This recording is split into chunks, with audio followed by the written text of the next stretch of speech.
Uy, wag ka muna bumili ng bagong infotainment system kasi pag gumana tong trick na to, makakapag-play ka na ng video gamit lamang ang stock head unit. Good say! This is Chan at Chan Limited Life at today, ituturo natin yung step-by-step procedure kung paano ba ma-enable yung video playback sa inyong stock head unit. Special thanks nga pala kay Sir KA na nag-share nito sa Facebook. Anyway, bago natin simulan, reminder lang, please huwag kayong manood ng video kung nagdadrive kayo. Manood lamang kayo kung nakapark yung auto. Safety first tayo mga ka-Chanli. Sa pagkakaalam ko, gumagana to sa Honda City na 2021, 2022, 23, 24 models. So yung ibang Honda cars tulad ng BRV, Brio, hindi ko pa alam kung gumagana siya.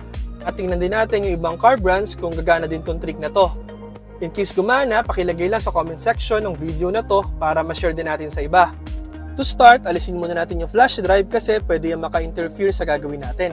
So, remove lang natin siya. Tapos, start natin yung engine ng kotse.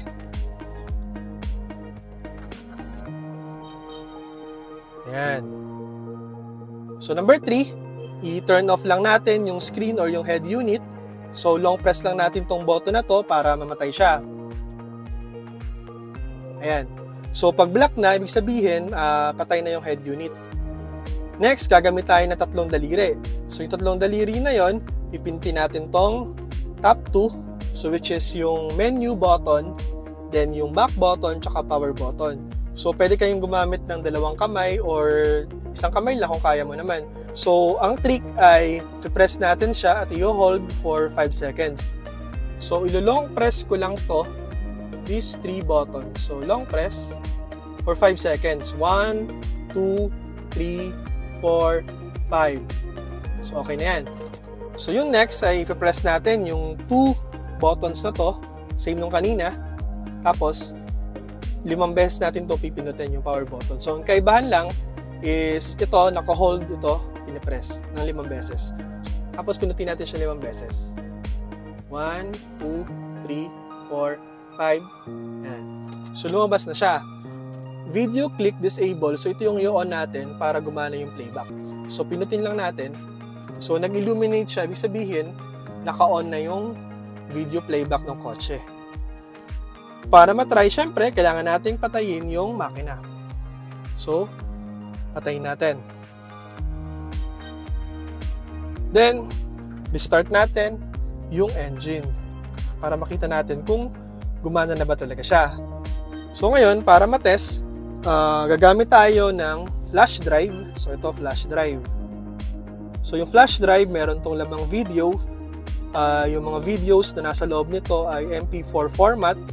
At let's see kung mag-play siya. So, insert natin dito. So, yan. Inserted. Or we press this part, yung USB icon. Tapos, ayan. So, yan. Nag-play na siya. So, ayan, oh. O, di ba? So, NBA yung video na napili natin. Ayan, oh. So, pwede ka nang manood ngayon. While nakapark ha, so wag ka manunood kapag hindi ka nakapark sa kotse kasi delikado yan. So, pwede kang mag-navigate. Tingnan mo kung ano yung mga videos. So, marami tayo dito.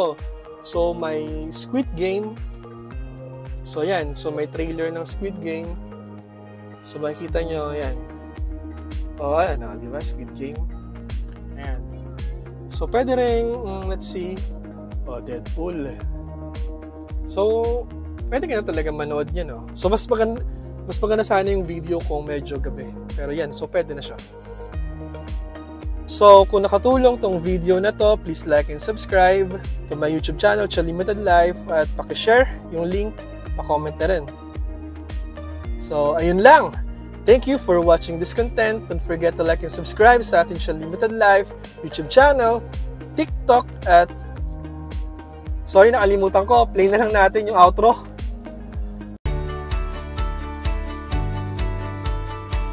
Ayun lang. I hope na nakatulong itong video na to. Thank you for watching this content. Don't forget to like and subscribe sa ating Chan Limited Life YouTube channel. And follow my Facebook and TikTok accounts for more related contents. Hanggang sa susunod mga ka-Chanli. Drive safely.